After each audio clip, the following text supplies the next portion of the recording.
Fala pessoal da Gadlet TV, aqui é o Tomer Durman do Rumencast. Fui convidado pelo amigo Gustavo Almeida para estar falando um pouquinho de metabolismo de cálcio aqui na Gadlet TV. Bom, então a primeira pergunta é: o que acontece quando o nível de cálcio cai? Principalmente quando a gente está falando aí de pós-parto. Então, uma doença que muitos conhecem é a famosa febre do leite. Essa hipocalcemia clínica, o animal não consegue levantar porque ele gastou todo o cálcio contraindo para o parto e também para a formação fetal e também para o colostro e leite. Então, pode ser feito um aporte, de preferência pela jugular, de maneira bem lenta, para não estar causando problemas de arritmia. Pode ser colocado cálcio no sangue do animal para estar repondo. Então, se pode observar que pouco tempo depois um animal recebeu um estímulo de cálcio no sangue, ele está já conseguindo mobilizar isso para os músculos e aí conseguindo sustentação. Então, pouco tempo depois, o animal já consegue ficar em pé e a reposição do cálcio posteriormente vai depender da alimentação.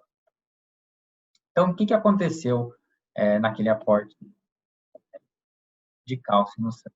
O cálcio estava baixo, um hormônio chamado paratormônio vai estar retirando o cálcio dos ossos para estar levando para a corrente sanguínea, que fez com que o animal caia. Então, quando você fez a reposição rápida, outro hormônio entra em cena, que é a calcitonina, que ela vai estar fechando essa torneira e não deixando mais retirar o cálcio dos ossos. Então, esses são os dois hormônios que vão conseguir estar regulando a entrada e saída de cálcio dos ossos. Então, por que isso aconteceu? Então, quando esse animal estava ali no seu pré-parto, teve uma formação rápida do feto no período final de gestação, o que puxa muito cálcio por formação óssea, né, do animal jovem, o que vira a vaca de cabeça para baixo no metabolismo de cálcio. Fora que ela vai ter que produzir colostro e o leite, que vai estar aumentando de 2 a 3 vezes o requerimento dela. Então, ela vai estar precisando de cálcio de algum lugar. E de onde ela consegue isso? No próprio osso, que tem a sua reserva. Quem vai estar fazendo esse recrutamento é o paratormônio. Então, o que acontece aqui no dia zero, que é o dia do parto, quando o animal tem uma febre do leite clínica, essa queda é muito rápida e muito acentuada, por isso que o animal não consegue levantar. Essa queda também acontece mesmo em animais que não caem após o parto. Então, é muito importante estar usando estratégias para estar conseguindo manter esse cálcio o mais estabilizado possível. Então, num breve resumo, à esquerda, paratormônio, à direita, calcitonina. O paratormônio ele é ativado quando o cálcio está baixo e a calcitonina quando o cálcio está alto. Então, as estratégias vão ser racionais nesse sentido. Então, no caso do paratormônio, a absorção intestinal aumentada, porque precisa de mais, então tudo que vier no intestino, vamos colocar para dentro. Redução de excreção renal, então a gente não pode desperdiçar. O que passar pelo rim, não joga fora. Vamos devolver para a corrente sanguínea. Retirada dos ossos vai estar aumentada, porque a gente precisa de mais no sangue. E a deposição dos ossos vai estar diminuída, porque se tem pouco no sangue, por que eu vou depositar?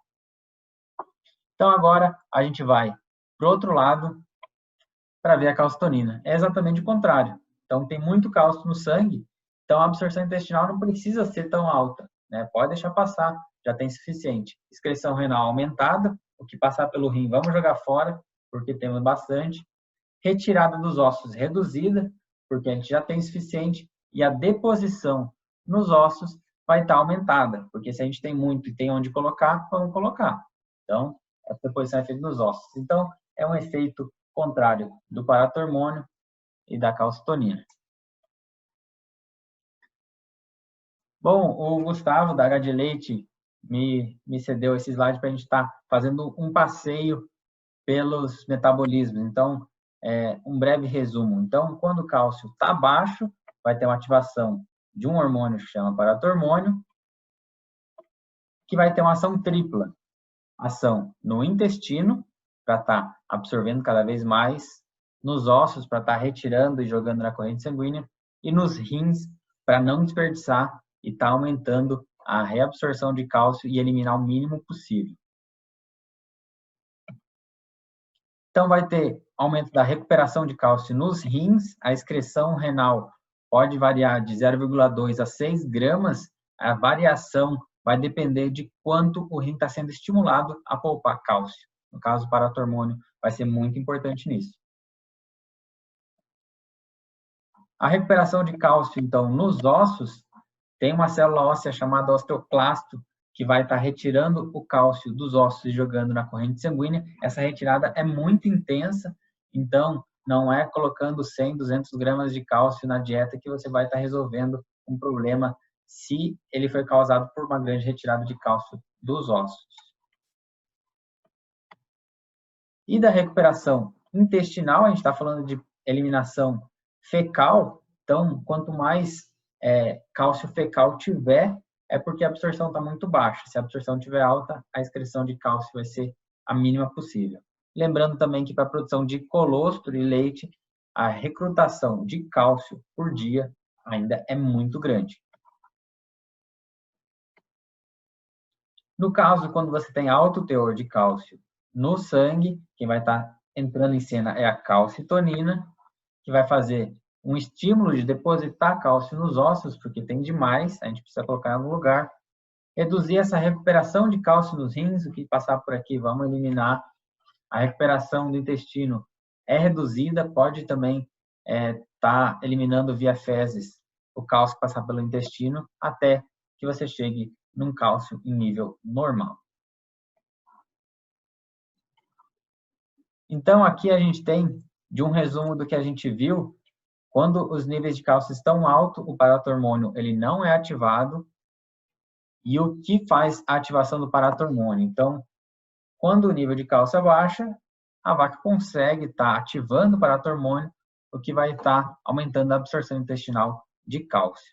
Então, vocês devem estar pensando, seria legal se a gente conseguisse ativar o paratormônio sem ter que esperar que o nível de cálcio baixe. Ativar ele quando o nível de cálcio ainda está bom. E aí que a gente pode contar com uma estratégia de manejo, que é a dieta aniônica, que vai estar fazendo uma acidificação de pH sanguíneo, que pode ser checado pelo pH da urina, e aí você tem aumento de absorção intestinal, mesmo quando os níveis de cálcio ainda não estão tão baixos. Então, essa estratégia pode ajudar e muito. Bom, pessoal, agradeço a atenção de todos vocês. Fico à disposição, se alguém tiver alguma dúvida, pode mandar ali para o pessoal da Gad Leite no Instagram e aguardo vocês no Rumencast. Até a próxima, pessoal. Um abraço.